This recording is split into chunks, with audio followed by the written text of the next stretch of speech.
In this video, I'm going to talk about the 1995 horror comedy, Dracula, Dead and Loving. As usual, there will be spoilers ahead, so take them with a grain of salt and let's get started. It is based on the novel titled Dracula, written by Bram Stoker.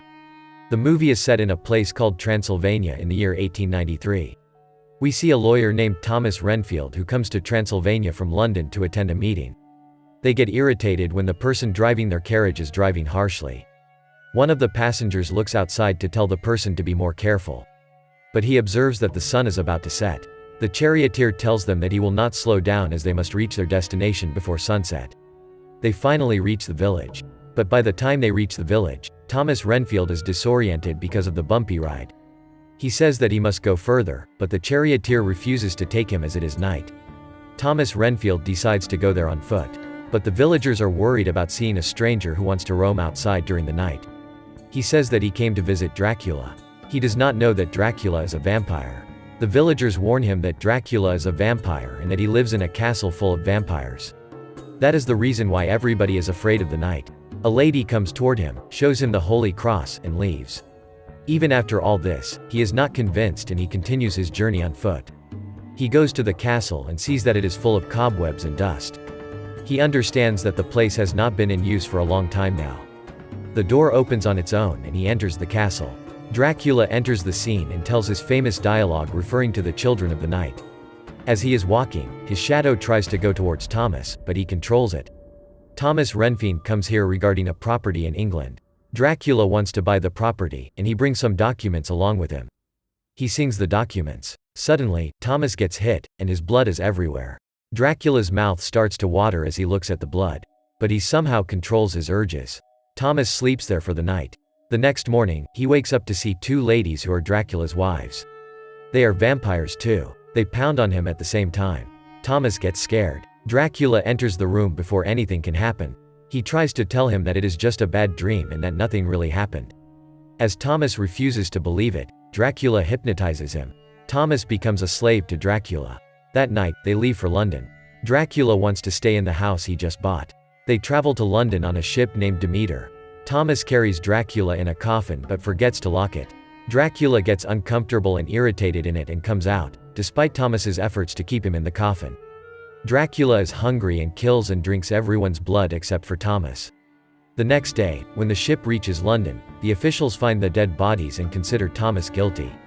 They think that he is mentally ill because of all the things he is saying and admit him into an asylum.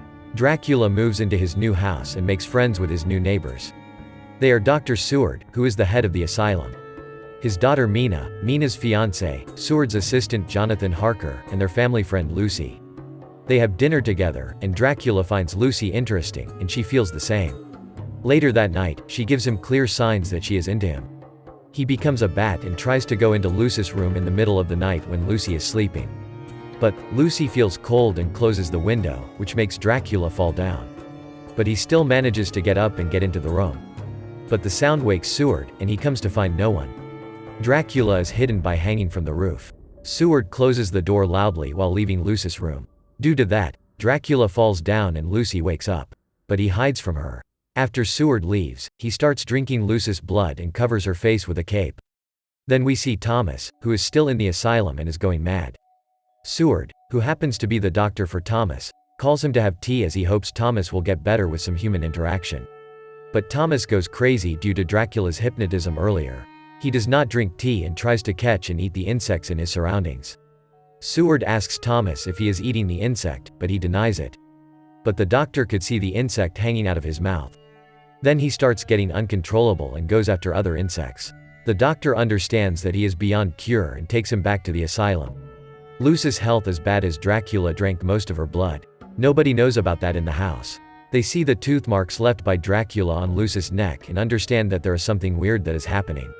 They immediately call Professor Van Helsing, who is a genius and also a specialist in special cases like this. This role is played by the director himself. He is with his students in a lab, teaching them about autopsy. His students could not witness a dead body and faint in the class, despite assuring the professor that they would not. Even those who manage to stay for some time faint after a while. A nurse enters and gives him the letter, which requests him to go look at Lucy as something weird is happening. On the other hand, Dracula wakes up and sees the sun. He is in the sun but nothing is happening to him. He is happy that he is finally able to walk in the sun.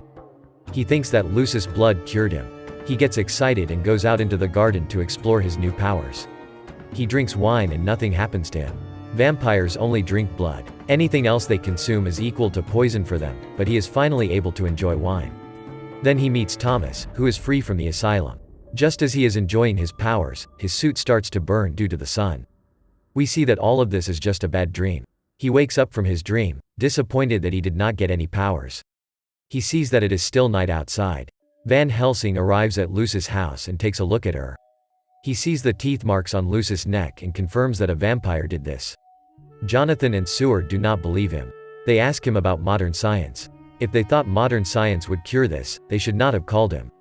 Van Helsing says that the vampire who did this to Lucy will come back to finish what he started. He says that the vampire will drink all of Lucy's blood and kill her.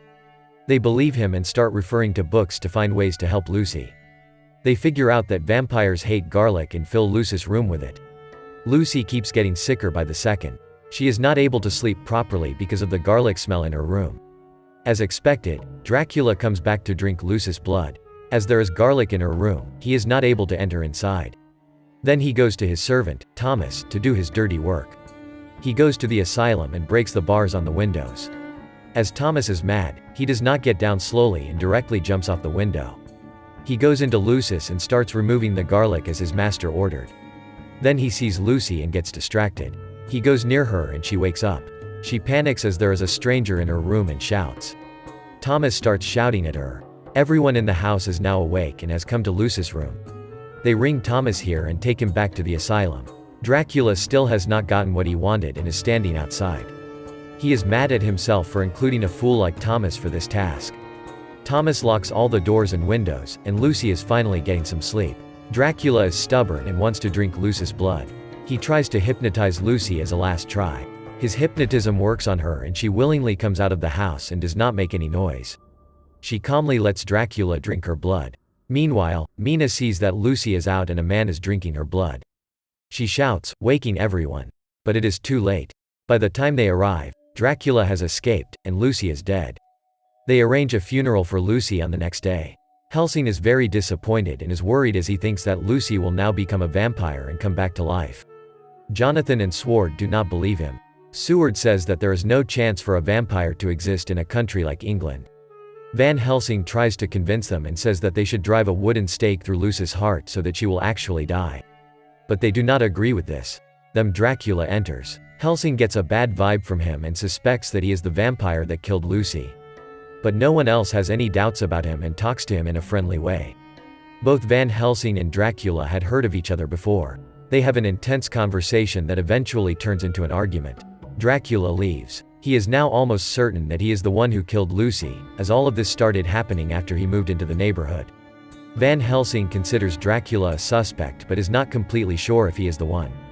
A caretaker is appointed to stay at Lucy's grave.